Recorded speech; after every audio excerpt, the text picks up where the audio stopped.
Yeah, we can see that. Okay. All right. So my talk is going to be, as AV had just mentioned, it's about incubators, accelerators, venture studios, and whatnot. So your brain can download just a little bit and cool down. A lot of what I'll say are things that many of you probably already know, but as someone who has been a judge and a mentor for a number of incubators, a number of accelerators, I have seen so many applications not have what is in this presentation. Another reason why I'm happy to be here is because the information I'll present also applies so sincerely to government grants as well. SBIR, STTR, it all follows the same reasoning. KYC is a common sales term, which means know your customer. But in this case, we're talking about knowing your audience. And the audience is when you provide or when you submit a proposal to an incubator, to a venture studio, or to an accelerator, how do you frame your ask? How do you frame it to make sure that you are selected as a finalist, as a semifinalist, and eventually as a winner? So hello, my name is Cvic Innocent. I am the general partner of a small venture capital firm, Frank and Build Ventures. I also sit on the board of a different venture capital firm as well, Ares Capital and Build Ventures Africa. And as I mentioned, I volunteer a lot for startup studios, for venture studios, for incubators and accelerators. So I hope that you guys just take this as food for thought. So I'll start off with a very basic definition. Again, you guys all know these, and that's why it's grayed out. An incubator, for the most part, is designed to assist startups at the initial stages, that fundamental part. A venture studio is for in-house offerings that offers sector-specific domains. And what I like to add to this is that often they have a broadband penumbra of categories, as in this is a venture studio for Earth observables, or this is a venture studio specifically for payload deliveries or whatnot. So they have a theme to all of the companies that are underneath the umbrella of the venture studio. And then there's the accelerator. The accelerator is a little bit further down the line, and it's for refining a business model. And I like to say refine a business model because that implies that the business model has already been tested, has already been proven, and now we want to make sure that you can enter the market and be successful for investment later down the line. And speaking of investment, incubators, venture studios, accelerators, and again, in parentheses, I'll also put in grant opportunities, whether they are private grants or government grants. They are often the precursor to speaking with LPs and future partnership alliances.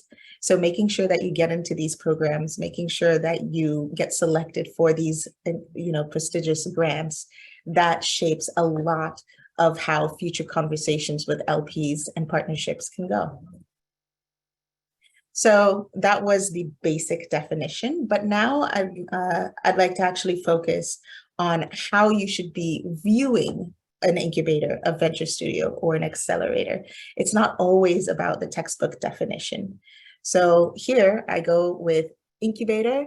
Just keep in mind that your focus is on idea feasibility. It's often at the pre-validation step. Doesn't always have to be. Again, these are all loose and quick definitions, but I want you to think, whenever you think incubator, think idea feasibility and market readiness. And for that reason, the aim, your goal in presenting yourself to that is that you should be proving that you have a worthy concept that should be nurtured, that it is at the nascent level and it is worth investment at the incubator stage. A venture studio focus in generally on the internal ideation and themed development. So play that to your best ability as well. The aim, your goal, prove that your expertise can help in a prescribed plan. Again, the prescribed plan is talking about that larger themed penumbra that venture studios often have. It's a shared collaborative community. So insert yourself to say, hey, this is what I can do in the context of the collaboration. Accelerator has often have a very strong focus on education, networking opportunities, and oftentimes it's post-validation. Again, it can be pre-validation as well, but for the most part, it is post. So your aim, your goal is to prove that the business is revenue ready for the market, all right?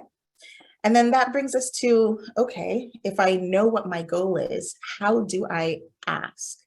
Well, you ask specifically, very specifically, for something that they can actually give you. And you do that by defining what you need. Now, I know it sounds very, very easy. And, you know, when you guys make your decks, you're thinking you're very clear on what you need. But I'm talking about crystal clear of what you need and where it will get you. So let's discuss why define the needs. Essentially, people trust the process. For those two reasons, it builds your business smartly. You should be defining your needs anyway. Nobody wants a very nebulous organization that is picking and choosing what kind of projects at willy-nilly. So knowing what you need and knowing where you're going is going to be helpful no matter what, whether you get that grant, whether you get that institutional monies, whether you enter into that venture studio, you will always need to define your needs. It builds your business.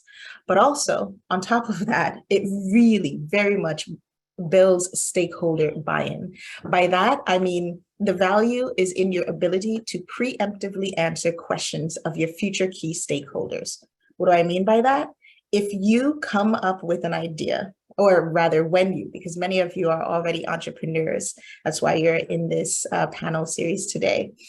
When you come up with an idea and you have a startup and you're talking to legal, you're talking to operations, you're building your company, if you define your needs very clearly, it comes out to that age-old sage advice: know what you know and know what you don't know. Because the stakeholders, when they know that you have defined your needs, whether or not you're correct in which needs you have or not, they will trust your evaluation. They will trust that you have made some effort into knowing where you are, where you're going, and what you need, so that they can course correct, or help along with what you need. That builds stakeholder buy-in, and I cannot stress that enough. So in short, effective storytelling helps the startups stand out in a competitive landscape. Why? I mean, anytime there is a grant, every time there's a new accelerator or a new incubator, there are loads of companies and startups that are vying and applying to get there. So oftentimes in building that story, many people remember, oh, I want to tell them how amazing I am. And that is going to be a huge part of your story, what you've already done, how you've done it very, very well. But I'm also begging you guys to think, how do your slides also tell the audience, i.e. the venture studio, the incubator, the grant organization body, the accelerator, what you need, where it will get you, and why should the organization that you're applying to, why should they be the provider of fulfilling your needs, right? So on one hand, yes, I'm amazing. My invention is the best. It's fantastic, but also it can be fantastic-er. And this is how. And by framing it this way, you also recognize, everyone talks about UVP, unique value proposition. Well, UVP isn't just that my company is fantastic, look at us. Your UVP is actually two parts. And those two parts are, people know that secret sauce phrase. It's what makes you special, what makes your company viable, interesting, unique, and amazing. But it also explains why your needs can be solved by the audience that you're applying to. So let's circle back again. I'm trying to run through this very quickly, but again, this is all simple stuff, but I'm just reminding you definitions, but this time with context. So I'm not going with the textbook, and I'm not even focusing just on the aim. I'm going to give you some examples here. So an incubator, prove a worthy concept should be nurtured. What do you ask for? You ask for foundational help, plain and simple.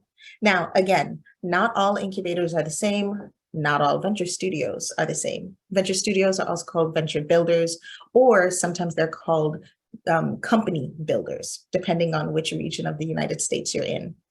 Although venture studio is considered the most widely used term for it. And they're not all the same accelerator. But in general, when they define themselves as an incubator, think to yourself, foundational help, ask, focus on your startup's journey, the wins, and the vision. It's both. Highlight both motivation and challenges faced. And then I put a few different questions as an example. Do you understand the market? Say very explicitly, we understand part A through B through Z through D of the market, but we need help through X, Y, and Z of the market. Be very clear on your ask. Additionally, scalable business model. Say, this is the business model we have proposed with. Incubators will help from ideation up until launch, depending on the incubator. So sometimes you will come up with everything, and sometimes you'll only have that initial spark of an idea. Either way, be very clear on your ask. So if you are in the middle and you've already got a business model, ask on advice from the incubator, making sure that the incubator has the facilities and the resources to answer it. How can I help with your business model? Or company formation questions. The last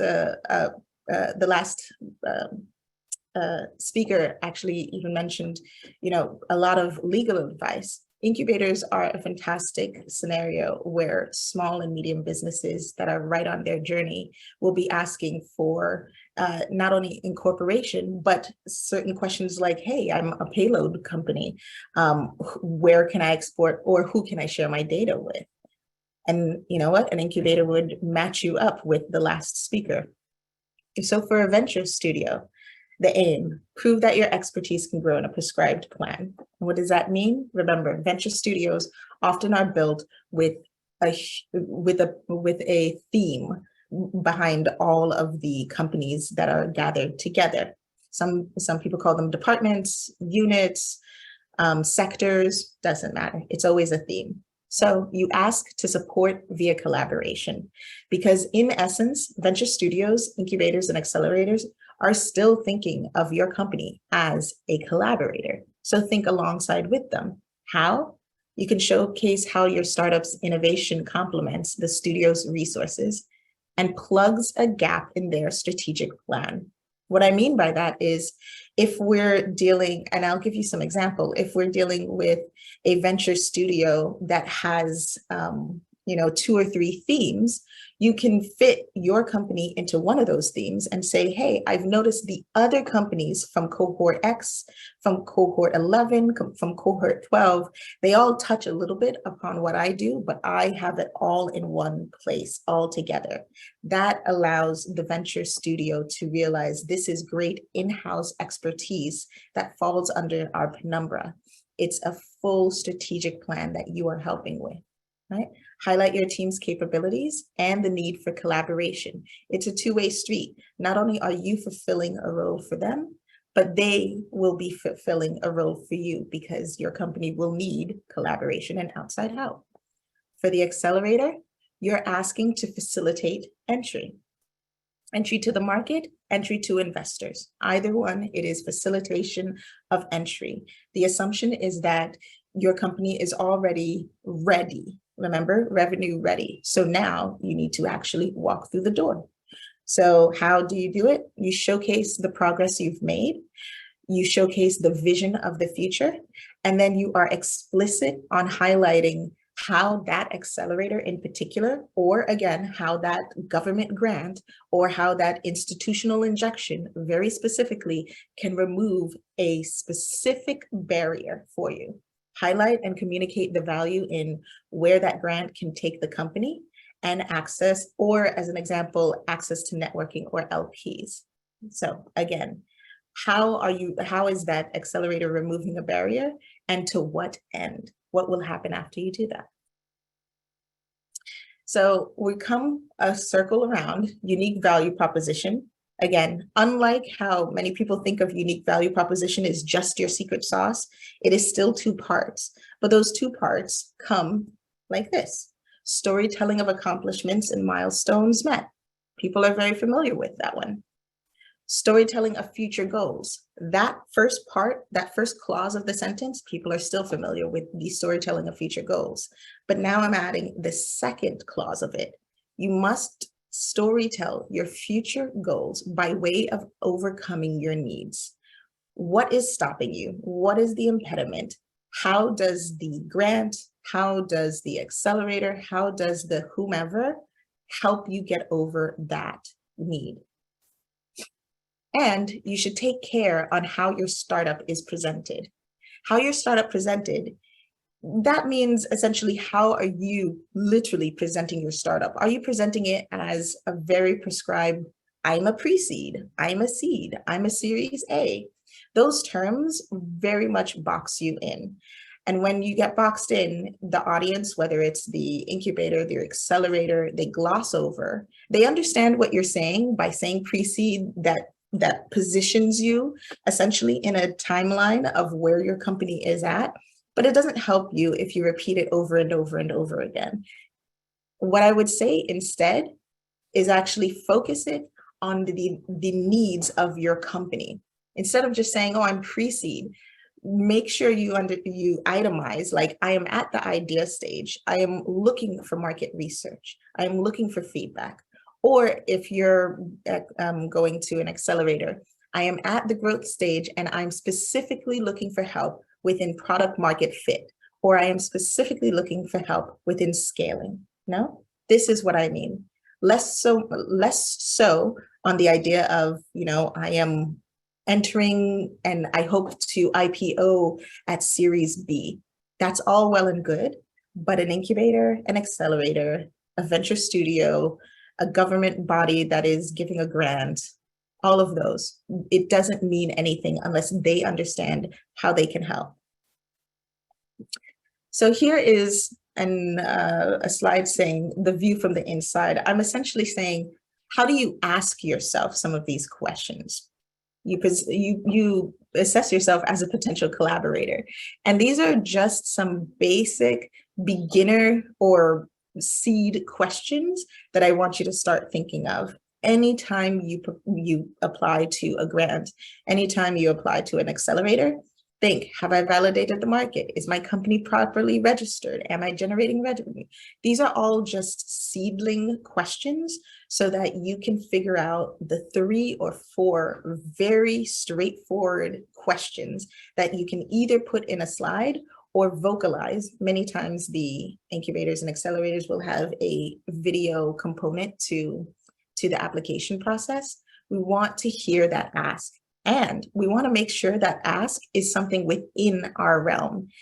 If you're asking a question that would be better suited towards an accelerator and this is an incubator, be aware that you're asking for something a little bit uphill. Same way, vice versa. It's not going to always stop the conversation, but it means that if you're aware you're asking this from an unideal scenario, as in like you're looking to a venture studio when you should quote unquote be looking towards an accelerator, that's okay. But at least you know what the question is. Here's an example. For an incubator, within an Earth observation company developing infrastructure to produce high resolution imagery. All right. The last presenter was actually talking a lot about data and data sharing. So in this case, let's pretend that this is satellite LiDAR. Or, no, let's go with beyond LEO. Or lower than LEO. Let's go with LiDAR radar, It can be ground or it can be point cloud from a drone.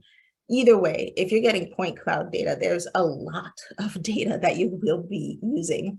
All of that lasts, it's fun. Or if you're doing with CAD, doesn't matter. Either way, your potential collaborator ask could be, how do I create the app for this? I've collected all of this data. How do I create the app? Or how do I create the data overlays? And then I have a second one. Considering that you have so much data in this case, such as with point cloud data, how do I make sure that this data is valuable to the end users? Because, you know, people don't want to just download three-dimensional points. I mean, often, sometimes some nerd weirdos like us, sometimes we do. But for the most part, we're thinking in a product kind of a focus or a product state of mind for the company. So an incubator would be a fantastic position to say, hey, how do I deal with something I've already got? So if your impediment lies in this kind of a category, highlight how the incubator can solve this very specifically.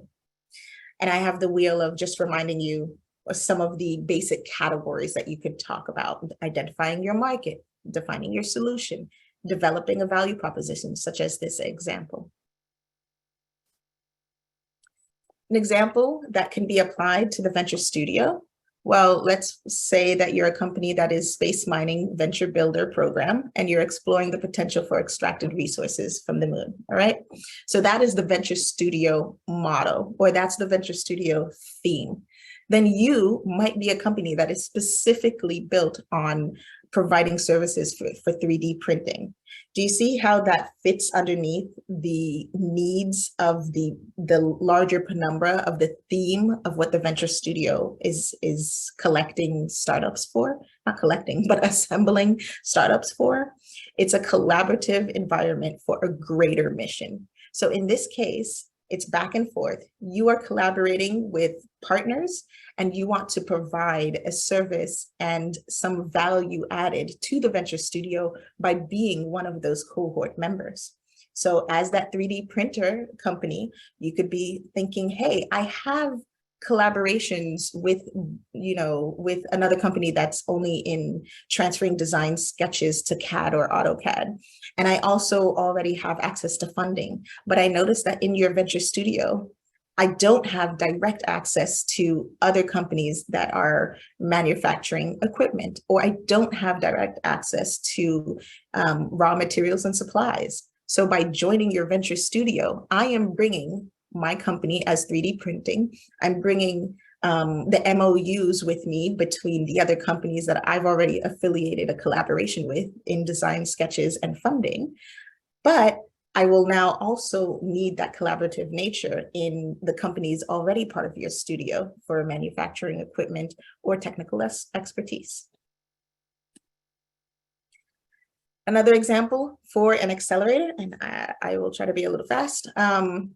If you're looking into an orbital debris focused company in need of testing strategies in lower Earth orbit, perhaps you are concerned with introductions to investors. Remember, this is at the accelerator stage. So you're already very familiar with your market. Pardon me, you're already familiar with potential stakeholders. Perhaps you're now looking for other stakeholders that are also interested in the controlled re-entry of very large debris. So you're looking for other partners, you're looking to make additional MOUs, or you're straight up just ready for that injection of capital.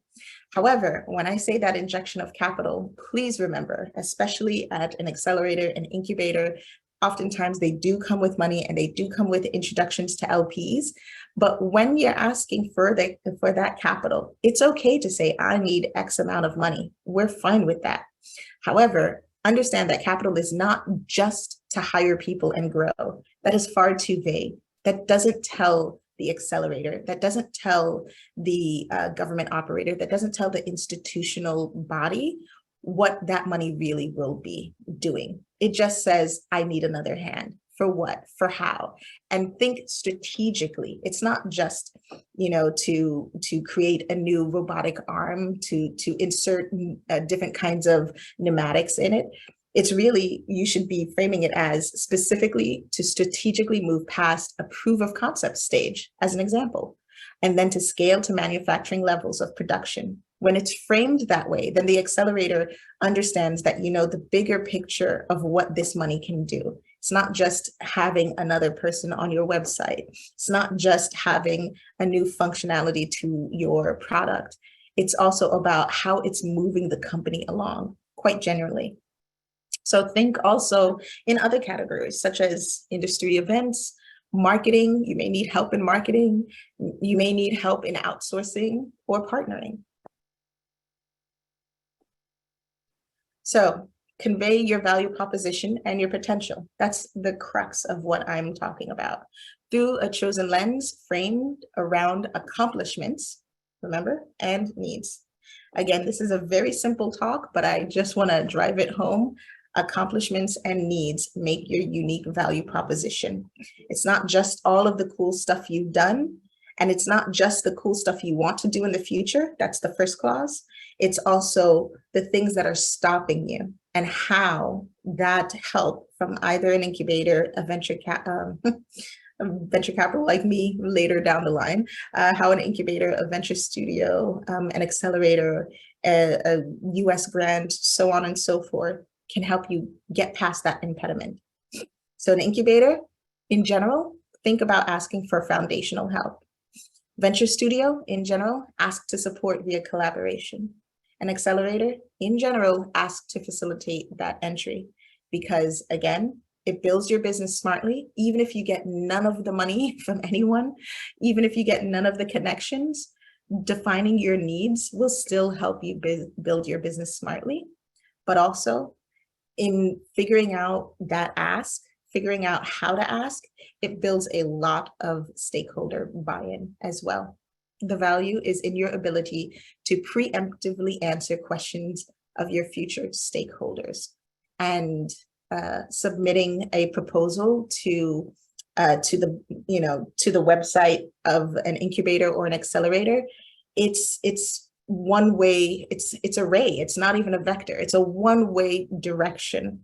And so we want, on the audience side, when we're reading your proposals, when we're looking through your deck, we want you to be answering some of those questions because we can't then ask you.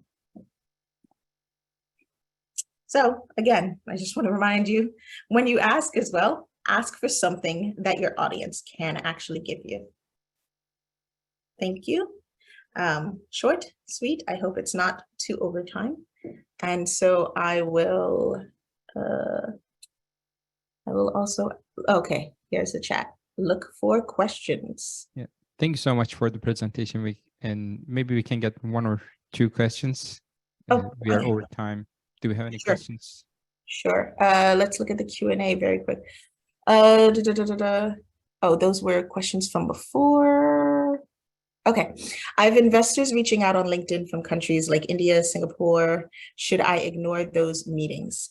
Since these are at the bottom of the list, I'm assuming this is not for the lawyer, so I'll answer this question. I wouldn't necessarily ignore the meetings, but when you have an investor reaching out directly to you, that can be a great conversation. Just start the conversation by saying, how did you find me? Because that question of how did you find me will give you a lot of context. If they say, oh, I was just bumbling around LinkedIn and I thought that your website looked cool, just keep that in mind, that they may not be actually ready to deploy any type of capital. Additionally, knowing whether you yourself are a C Corp, an S Corp, or an LLC can also define whether you should be paying attention to investors from other countries. For the most part, as long as they are an accredited investor, you should be fine. But again, I would just start the conversation very casually of like, thanks for finding me. Can you tell me how you found me? You know, what interests you in my company? How is a venture studio different from a corporate venture arm of a company? So a CVC a corporate venture capital, a CVC, is a little bit different than a venture studio. They do overlap sometimes because they have a theme. However, a CVC is essentially looking to M&A, looking to merge or acquire a company into their pipeline of the larger corporation. That is the end goal, no matter what. And in doing so, that means that your IP, whether it's defensible or not, now gets transferred either co-IP or it's now IP of the company of the CVC. Whereas a venture studio, again, they overlap on the idea of collecting, of having an assembly of startups all together. But a venture studio or a company builder may not have that parent company attached. So corporate venture arm of a company, CVC, is different for the end goal of what happens. You're not exactly going IPO because the company of the CVC is already IPO'd. It's already publicly traded or whatever. That end goal is an M&A.